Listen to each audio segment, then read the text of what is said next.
And so the fact that it's, the first meditation is at dawn or right as you get up, the next one at noon, the next one in the middle afternoon, and then dusk, and then before you go to bed, those are all transition points.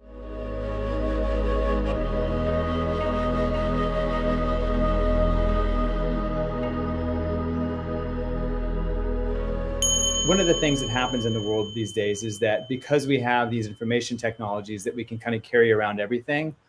our transition between spaces out in the phenomenal world get blurred. And so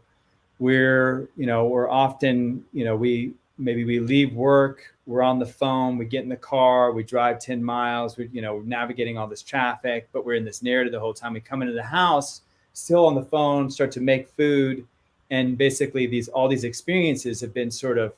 washed, and there's a quality of efficiency because we've carried on this phone call that maybe needed to happen or maybe wanted to happen, but we're dragging all these experiences with us subconsciously, either into or out of our home. And so having a sense of scheduling,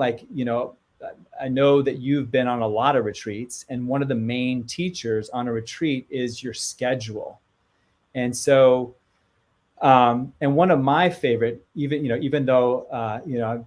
identify as a, Vajrayana Buddhist practitioner, is that I love the idea of the Muslim call to prayer,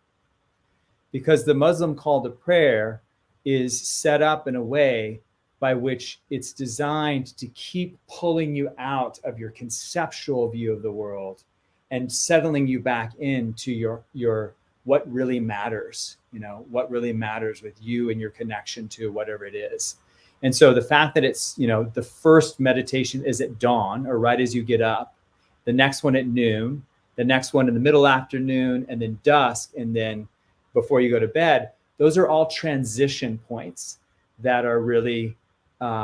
one, historically tricky for us to navigate. It's kind of hard to get out of bed sometimes, the shift from the, sun rising to the zenith, you feel it, right? Early afternoon, after lunch, those sorts of things. So being aware and bringing that mindfulness of time and tending, and for example, often people take off their shoes when they enter in the house. Some households have that as a way of saying, hey, I'm leaving this world and I'm moving into this world. The more that we can start to bring those little things in, the more the home that may have felt external to us and therefore cold or somehow unfit for who we are starts to become a home that actually is vital, is living, is conscious, is supportive, simply because we've imbued it with that.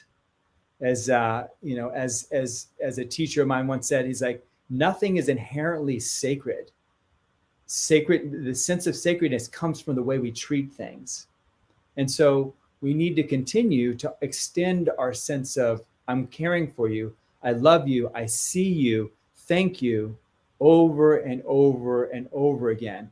And it's not a burden by any means, because when we are able to be in that space of gratitude, that's another thing that allows us to feel at home in the world, is just being like, yeah, I'm grateful for the good, for the challenges, for the cold, for the heat, all of these things, whatever it is, just we can express our gratitude that we get to feel these things and participate as incarnate beings on this earth that live in homes. All of those start to make our lives deeper and richer.